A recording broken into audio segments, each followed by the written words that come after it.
Welcome my dear rockers. कैसे हो आप सभी? बहुत बढ़िया है ना। देखो, हम इंसान हर चीज के साथ अपने इमोशंस और यादों को जोड़ लेते हैं। उन्हीं चीजों में से एक है जी हाँ, खाना। जैसा स्वाद हमारे घर के खाने का होता है, कसम से बता रहा हूँ, वैसा कहीं मिलेगा ही नहीं दुनिया में। क्योंकि यार, घर के खाने में हमारे पेरेंट्स की मेहनत होती है, उनका प्यार होता है, उनका डेडिकेशन होता है। और आपने देखा होगा, कोई चीज़ आप अच्छी बनाते होंगे घर में तो कोई आपकी बहन, बाकी माँ तो ऑलराउंडर होती ही हैं। क्योंकि एक अच्छी डिश को बनाने के लिए उसके पीछे की भावना, उसके इंग्रेडिएंट्स और बनाने का तरीका सब कुछ अलग-अलग होता है।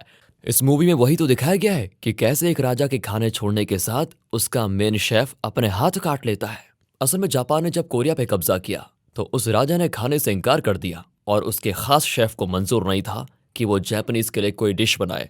इसीलिए उसने अपने हाथ काट दिए। ये कहानी है उस रॉयल शेफ के अगले हकदार को ढूंढने की। तो आइए बिना देरी किए चलते हैं इस वीडियो के अंदर। और हाँ, अगर आप नए हो चैनल पर और अगर आपको अच्छा लग रहा है तो सब्सक्राइब जरूर कर दीजिएगा। मूवी की शुरुआत में 5 साल पहले का सीन दिखाया जाता है, जहां एक मशहूर कोरियन रेस्टोरेंट के अगले हेड को एक कंपटीशन के जरिए चुना जाना है। और ये कंपटीशन हो रहा था इस रेस्टोरेंट के अभी के जो हेड हैं, उनके पोते बोंगजू और चैंग के बीच। तो सबसे पहले बोंगजू अपनी डिश पेश करता है, जिसकी प्लेटिंग उसने काफी सुंदर की होती है और उसकी प्लेटिंग काफी लाजवाब थी। साथ ही बोंगजू के दादाजी के अलावा वहां कुछ और लोग भी जज के लिए आए हुए थे। अब बोंगजू इस रेस्टोरेंट के हेड का पोता था, तो जजेस उसकी डिश की काफी तारीफ करते हैं। वो कहते हैं ना, शुगर कोटिंग वाली तारीफ, वही। इसके बाद बारी आती है चैंग की डिश की, जिसने ब्लो फिश से अपनी डिश बनाई थी। उसे खाने के बाद सभी जजेस कहते हैं कि तुम्हारी डिश में आखिर में एक अजीब सा आफ्टर टेस्ट आ रहा है, जो बिल्कुल अच्छा नहीं है। इतना कहते ही सभी जजेस को कुछ होने लग जाता है। ऐसा लगता है जैसे इस डिश में जहर मिला हो। दरअसल बात यह है कि ब्लो फिश को पकाने के दौरान उसके अंदर मौजूद जहर को सावधानी से निकालना पड़ता है। पर शायद यहाँ चैंग से गलती हो गई थी। हालांकि चैंग का कहना था कि उसने काफी अच्छी तरह देखकर और सावधानी से इस डिश को बनाया है, लेकिन कोई उसकी बात नहीं मानता। फिर सभी जजेस और बोंगजो के ग्रैंडफादर को तुरंत हॉस्पिटल ले जाया जाता है, जिनकी जान तो बच जाती है, मगर इस गलती के लिए चैंग को रेस्टोरेंट से निकाल दिया जाता है। फिलहाल कहानी प्रेजेंट के टाइम पर आती है, जहां पर जापान का एक बहुत बड़ा आदमी कोरिया आया हुआ है।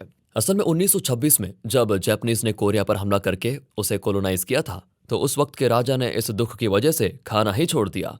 अब उनका एक खास रॉयल शेफ यानी कि खानसमा था, जो उनके लिए खाना बनाता था। उसके बनाए खाने की तारीफ तो दूर दूर तक होती थी, लेकिन वो शेफ अपने राजा का बिल्कुल वफादार था। इसीलिए राजा ने खाना छोड़ दिया तो उसने खाना बनाना ही बंद कर दिया था। और अब उसे जापानीज खाना बनाने के लिए मजबूर ना करे, उसने चाकू से अपने हाथ काट दिए। उस दौरान एक जापानीज ऑफिसर ने उस चाकू को रॉयल शेफ की यादगार के तौर पर अपने पास रख लिया। और ये बिजनेसमैन उसी जापानीज ऑफिसर का बेटा था, जो कि माफी के तौर पर जापानीज की तरफ से ये चाकू कोरिया लौटाना चाहता है। इस चाकू के बारे में सभी शेफ्स अच्छे से जानते थे, लेकिन ये चाकू उसी को दिया जाएगा जो अपने आप को साबित करेगा।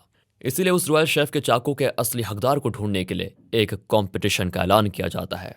इसी के साथ सीन शिफ्ट होता है एक रिपोर्टर पर, जो कि एक प्रोजेक्ट को पूरा करने के चक्कर में जेल में होती है।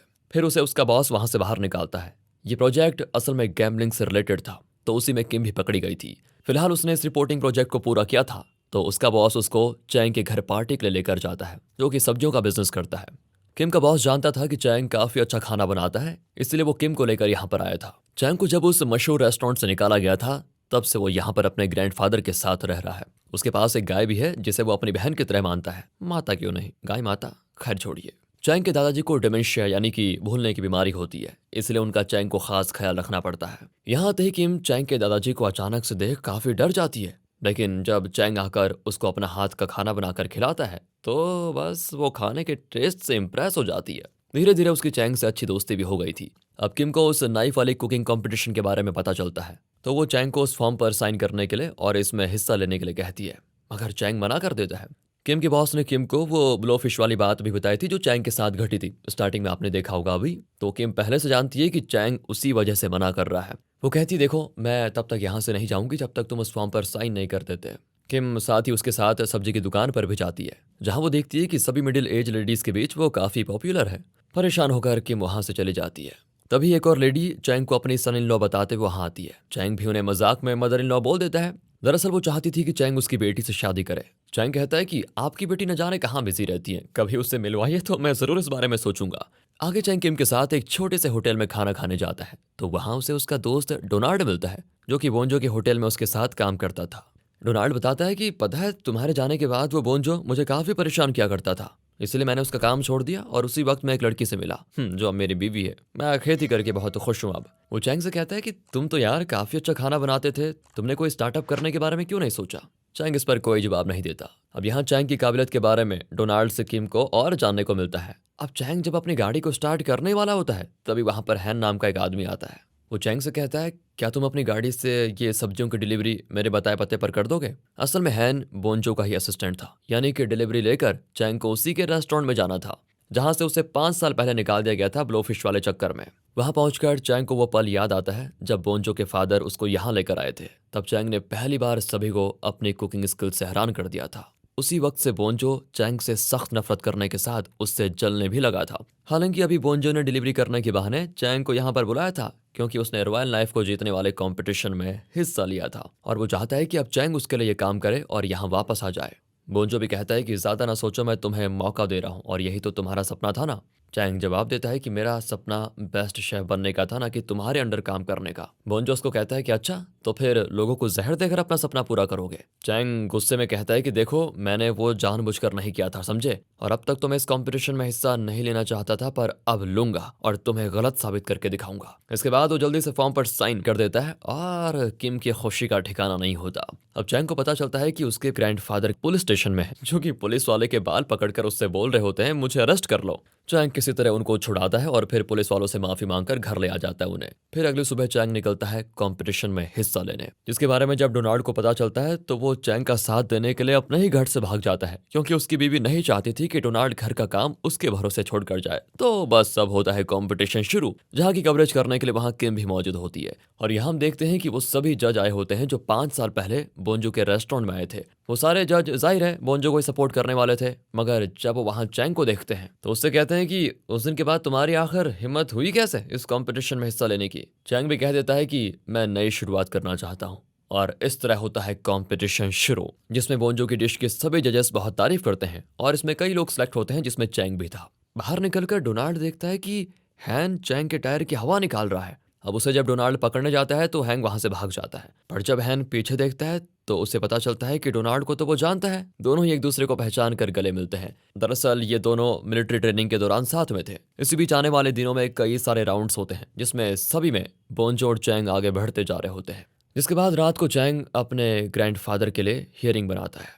दोस्तों, हियरिंग असल में एक फिश का नाम है, उसी से ये डिश बनती है, लेकिन उसके ग्रैंडफादर इसे फेंक देते हैं। वो बार बार यही बोल रहे होते हैं कि मुझे हियरिंग खानी है, जबकि चैंग ने उनके लिए बनाई भी थी, फिर भी नहीं। तभी वहां पर डोनाल्ड की बीवी आ जाती है, जिससे डोनाल्ड अंदर ही छिप जाता है। फिर डोनाल्ड की बीवी चैंग से अपने पति के बारे में पूछती है। वो कहता है, हाँ, वो यहाँ आया था, अभी कुछ देर पहले ही निकला है। अब डोनाल्ड की बीवी वहाँ खाना गिरा हुआ देखकर सवाल करती है, तो चैंग उसे बताता है कि मैंने हियरिंग बनाया, फिर भी ग्रैंडपा बार बार हियरिंग मांग रहे थे, वही इसको यहाँ फेंक कर चले गए हैं, शायद थोड़े दिमाग से कमजोर हैं। अब डोनाल्ड की बीवी चैंग से कहती है, हो सकता है वो टैरो शूट मांग रहे हो, मेरे अंकल भी टैरो शूट को हियरिंग कहते थे, बुढ़ापे में लोग हो जाते हैं ऐसे। दोस्तों, टैरो शूट भी एक तरह की वेजिटेबल होती है। डोनाल्ड की बीवी जैसे ही जाने लग जाती है, चैंग उसको बताता है कि डोनाल्ड कहाँ छिपा हुआ है। बस फिर क्या था, डोनाल्ड की बीवी उसको मारते हुए घर लेकर जाती है। कंपटीशन के अगले राउंड का दिन आता है, जहां डोनाल्ड और चैंग देखते हैं कि बोंजो जजेस से कुछ बातें कर रहा है। फिलहाल कंपटीशन में सभी को बनाने के लिए अलग अलग फिश की डिश दी जाती है। यहाँ चैंग को ब्लो फिश मिली होती है, वही ब्लो फिश जिसने 5 साल पहले उसका करियर खराब कर दिया था। जाहिर है ये बोंजो का ही प्लान होगा।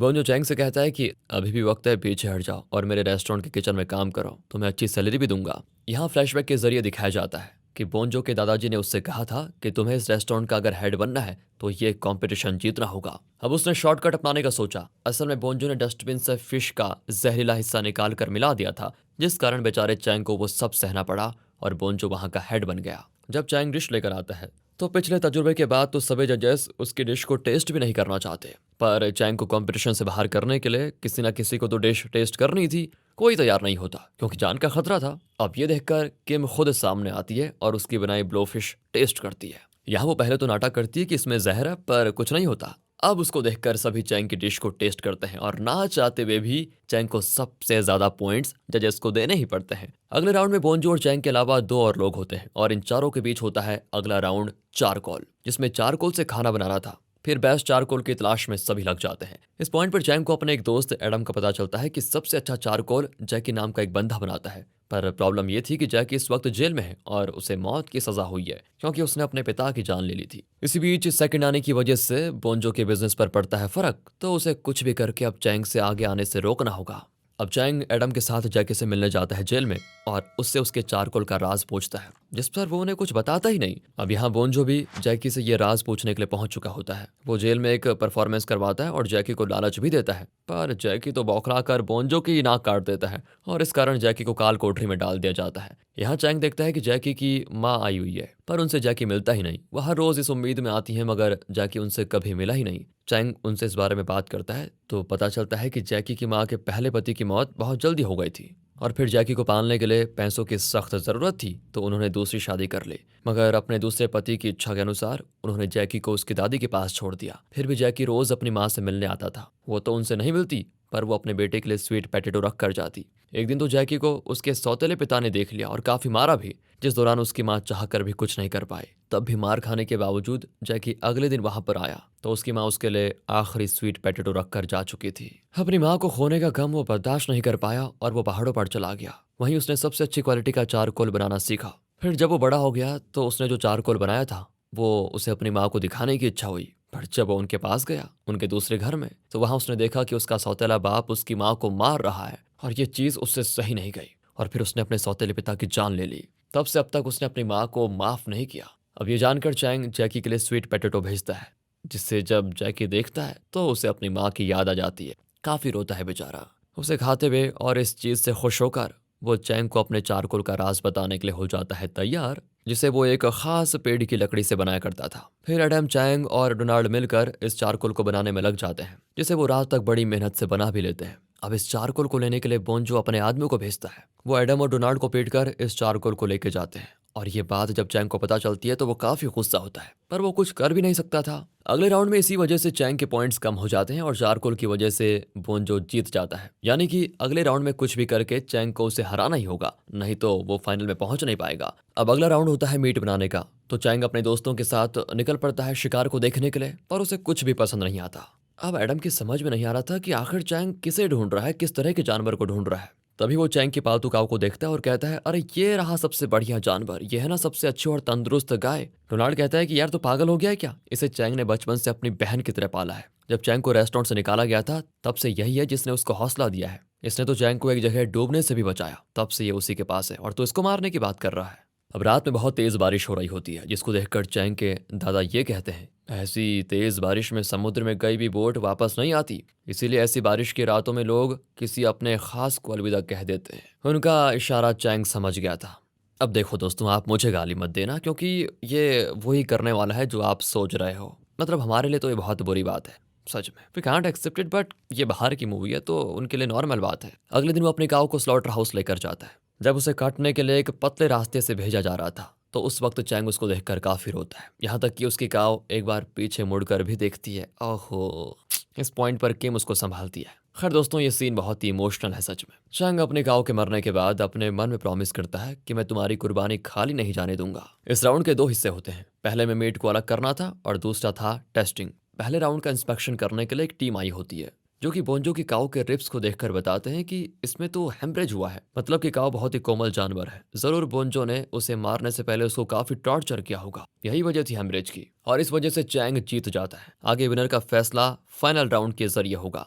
इस दरमियान किम को उस जापानीज ऑर्गेनाइजर से इंटरव्यू के दौरान ये पता चलता है कि असल में रॉयल शेफ की किसी ने जान ली थी। उसके 2 स्पेशल स्टूडेंट्स थे, जिनमें से ही एक ने उसे मारा है। तो कातिल का पता करने के लिए किम अब रॉयल रेस्टोरेंट के एक पुराने वर्कर से मिलती है, जो बताता है कि रॉयल शेफ की जान असल में चैंग के दादा ने ही ली थी, और ये बात वहां कर बोंजो भी सुन लेता है। अब आखिरी राउंड का समय आता है, जिसमें जज के साथ जापानीज ऑर्गेनाइजर भी जज करेगा। वो बताता है कि उस कोरिया का राजा जब जापानीज सेना से हार गया तो वो काफी उदास था।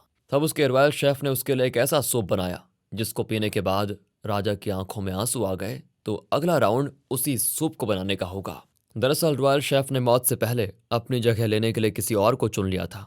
उन्होंने बहुत ही गुप्त तरीके से उस सूप की रेसिपी उस इंसान को दी होगी जो कि उनकी जगह पर लेगा। तो मैं इस कंपटीशन के जरिए उस इंसान के वंशज को ढूंढ रहा हूँ, इसीलिए फाइनल राउंड यही रखा है मैंने। यहाँ मीडिया के सामने बोंजो ये बात रिवील कर देता है कि चैंग के पिता ने ही रॉयल शेफ को मारा है। ये बात आग की तरह फैल जाती है, मगर चैंग को इन सब से कोई फर्क नहीं पड़ता। वो एक दिन अपने ग्रैंडपा से पूछता है कि जब मुझे उस रेस्टोरेंट से निकाला गया था तो आपने मुझे जो सूप बनाकर पिलाया था, क्या आप मेरे लिए उसे फिर से बना दोगे? इस पर वो कहते हैं कि मुझे रिब्स खाना है। चैंग उनके लिए रिब्स बनाता है, पर वो उससे भी यही कहकर फेंक देते हैं कि ये रिब्स नहीं है। अब एक दिन सुबह जब चैंग जागता है तो देखता है उसके ग्रैंडपा कोई सूप बना रहे हैं, पर तभी उनकी मौत हो जाती है। उनके फ्यूनरल के दिन चैंग उनके लिए वही सूप बनाना चाहता था, जिसके इंग्रेडिएंट्स लिखते वक्त उसे डोनाल्ड की पत्नी की बात याद आती है। वो अपने ग्रैंडपा की फोटो के पास जाकर कहता है, रिब्स और टेरो शूट, यही आप मुझे बताना चाहते थे ना, पर मैं ये आपको समझ नहीं पाया। दोस्तों, असल में चैंग के दादा को ही रॉयल शेफ ने अपनी गद्दी पर बैठने के लिए चुना था। वो उनके 2 स्टूडेंट्स में से एक थे, इसीलिए रॉयल शेफ ने ये रेसिपी सिर्फ उन्हें बताई और ये बात चैंग भी समझ गया था। दरअसल दोस्तों, रॉयल शेफ के 2 स्टूडेंट्स कोई और नहीं बल्कि चैंग के दादाजी और बोंजो के दादाजी थे। जब रॉयल शेफ ने अपना हाथ काटा तो मौका देखकर बोंजो के दादा ने उनको मार दिया और खुद धोखे से उनकी जान ले ली। उन्होंने उस वक्त चैंग के दादाजी पर रॉयल शेफ की मौत का इल्जाम लगा दिया। अब उस वक्त जापानी सरकार थी, इसलिए चैंग के दादाजी को कोई सजा नहीं हुई। बोंजो इधर काफी कोशिश कर रहा था, पर उससे वो सूप नहीं बनता।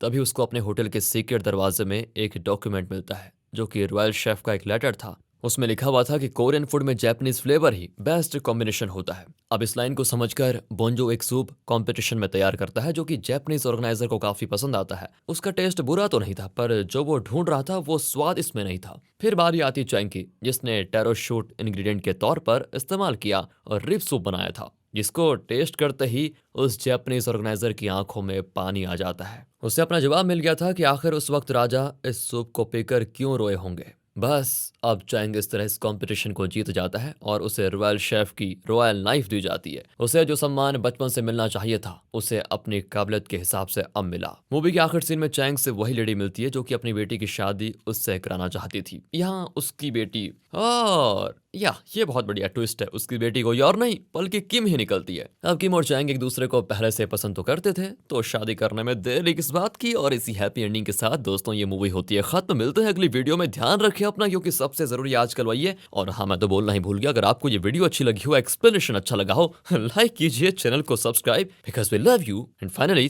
Thanks for watching.